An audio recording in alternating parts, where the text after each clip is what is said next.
Okay, well, maybe it's not so obvious. The question is oftentimes, what's the story? How did it happen? You know, if it's your friend and your family and they're just saying, what, did you spring it on them? Was it a surprise? How did that work? Because at this level, at this high level of engagement, people are really, really interested in the backstory. If you want to see an amazing example of this, Stumptown Coffee, if you Google that and go to their education section, their video goes into why they are so obsessed with coffee and what it means. And you will watch that, and you will just, if you don't like coffee, you'll suddenly like coffee. Like and then you'll want to try theirs in one way or another because of this video, because of their story.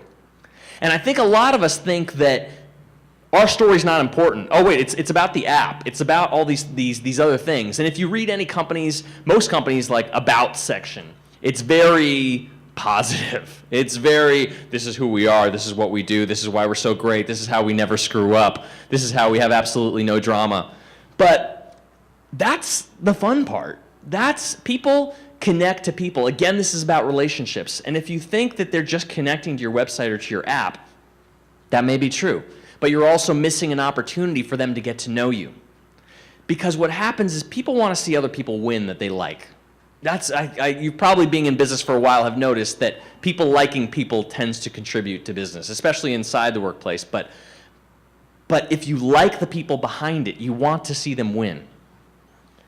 Because we're talking about loyalty here, right? We're talking about, if I've got that chance to switch to another service, another product, what's that factor that makes me stay here?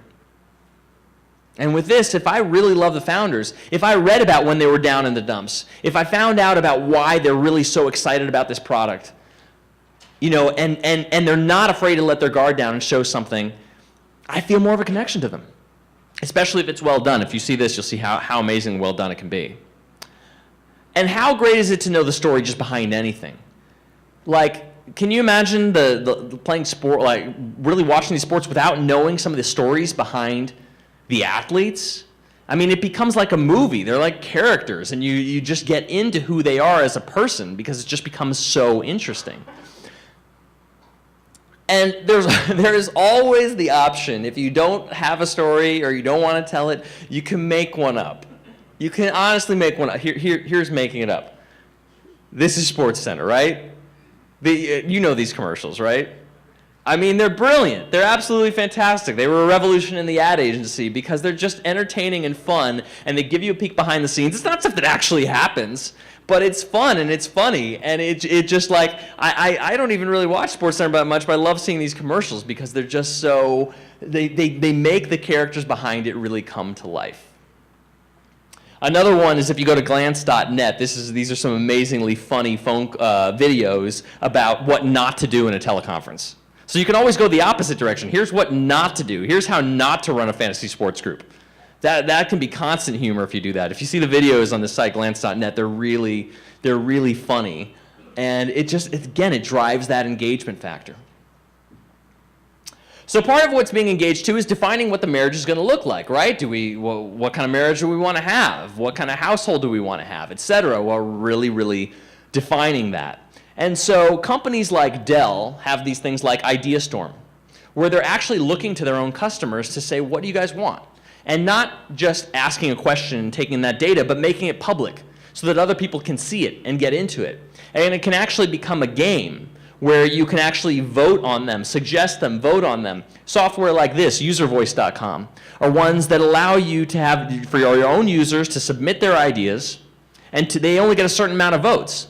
So boom, you've been wondering what to do in your next product rollout, you've been wondering what content to cover, you've been wondering what service to do next. You can crowdsource this to your own people. And what's interesting about this is that people always feel more committed to anything that they can contribute back to. So think about it this way, if you've ever thrown a party and you've been one of the people preparing it, it's much more of an epic experience to enjoy the party because you put all that work into it. Whereas if you just roll in and show up and everything's done for you, yeah, it's a whole lot easier, but you don't feel connected to it because you didn't invest in it. So if you actually give people an opportunity to contribute, an opportunity to give you their ideas, especially in a public way where they can get recognition, then that is a way that they're going to really respect your product and service a whole lot more. And then finally we get to marriage, and let's just for business sake here assume that you want to be married and that it's a good marriage and that it's somebody for life, right? That this is a customer for life. And the thing about marriage is it's not about you anymore, right? It's about the family. It's about a bigger picture. So this is where it really gets to that epic level.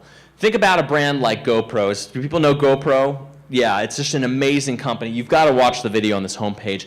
They have become experts at making their customers the heroes.